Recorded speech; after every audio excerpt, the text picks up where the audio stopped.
एक बार रहते थे दो दोस्त प्रवीण और नवीन। दोनों ने मजे से खेल कूद में अपना बचपन साथ में गुजारा। बाकी लोगों से अलग दोनों पढ़ाई के बाद नौकरी की जल्दी में नहीं थे। उनको शौक था अनोखे और पुरानी चीजों को ढूंढ निकालने का। एक दिन प्रवीण और नवीन निकले कुछ प्राचीन वस्तुएं की खोज में।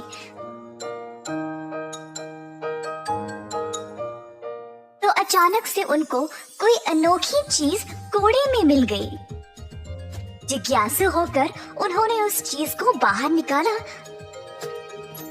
तो वो एक चांदी का छाता था। मैंने कभी भी ऐसा चमकीला छाता देखा ही नहीं। हाँ, मैंने भी। चलो इसको खोलते हैं। हाँ,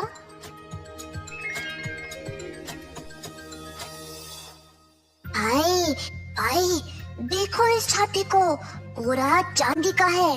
वाह, कितना सुंदर है ये।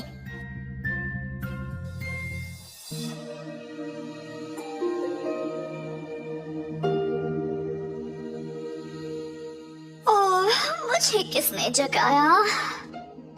भाई, तूने किसी की आवाज सुनी क्या? हाँ भाई, लगता है हमने यहाँ पर किसी की नींद खराब की है। वैसे यहाँ पर रहेगा कौन? क्यों नहीं रहेगा, मैं तो यही हूँ। प्रवीण और नवीन ये देख रहे थे कि ये बोलने की आवाज आ कहाँ से रही थी। इधर उधर देखना बंद करो, मुझे देखो, मैं छतरी हूँ। ये तो जादू है। तुमने कभी बोलने वाला छाता देखा है? अरे हाँ भाई, ये तो चमत्कार हो गया। मैं हूँ छतरी, जो भी मुझे खोलेगा मैं उसकी बात सुनती हूँ। पर अगर कोई मुझे अपने स्वार्थ के लिए इस्तेमाल करेगा तो मैं उल्टा उसको दंड देती हूँ। हाँ, हम जो मांगे आप वो करोगे? चलो हम एक बार आजमा लेते हैं भाई। नवीन ने आसपास देखा तो उसको एक बूढ़ा आदमी नजर आया जो ठीक से चल नहीं पा रहा था। छतरी मैम साहब, आप उस बूढ़े को देख रहे हो क्या? क्या आप उसको एक छड़ी दे सकते हो क्या चलने के लिए? ऐसा बोलते ही बूढ़े के हाथ में एक मजबूत छड़ी आ गई। प्रवीण ये जादू देखकर हैरान रह गया। क्या कमाल की छतरी है ये! अब से मैं इसका इस्तेमाल करके अपनी इच्छाएं पूरी कर सकता हूँ। दोनों ने छतरी को साथ लिया। नवीन के घर पहुंचकर दोनों ने घर के पीछे एक छोटे से कमरे में इस जादुई छतरी को छुपा दिया। अगली सुबह नवीन के माता पिता उससे बात करने आए। नवीन बेटा, क्या सोचा है अब? नौकरी के लिए कहीं पे देखा है? नहीं पिताजी, मेरा रिसर्च अब समाप्त हुआ है। मेरे पास एक योजना है।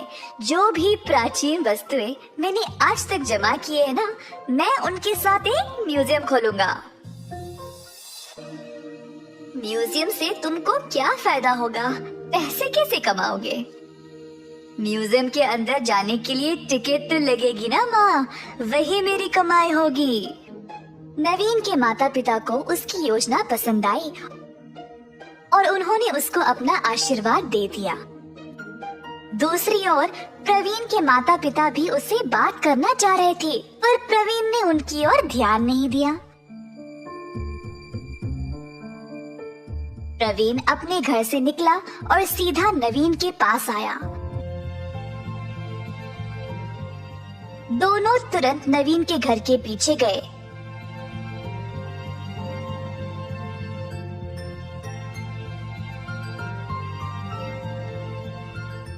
अपने गुप्त जगह से छतरी को वापस निकाला।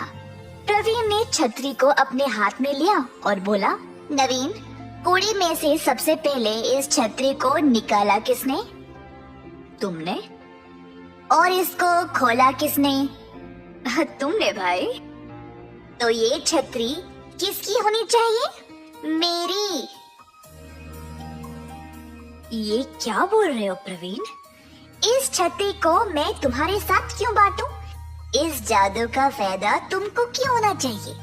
और इसको मैं तुम्हारे घर के पीछे क्यों छुपा के रखूं? तो आप क्या करना चाहते हो तुम? ये छतरी मेरी है, तो मैं इसको अपने पास ही रखूंगा। मैं इसको खुद के लिए इस्तेमाल करूंगा।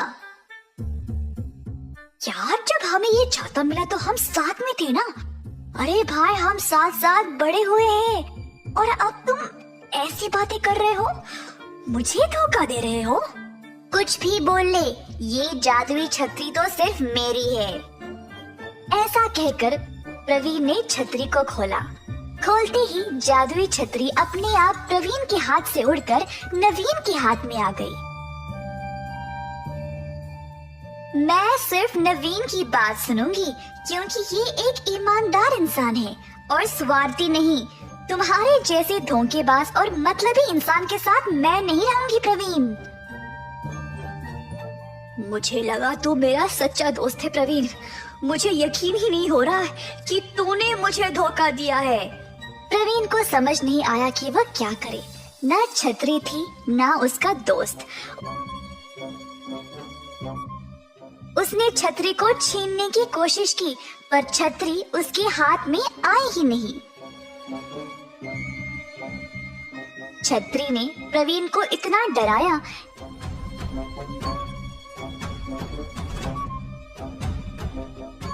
कि अंत में उसने हार मान लिया और वहां से भाग निकला।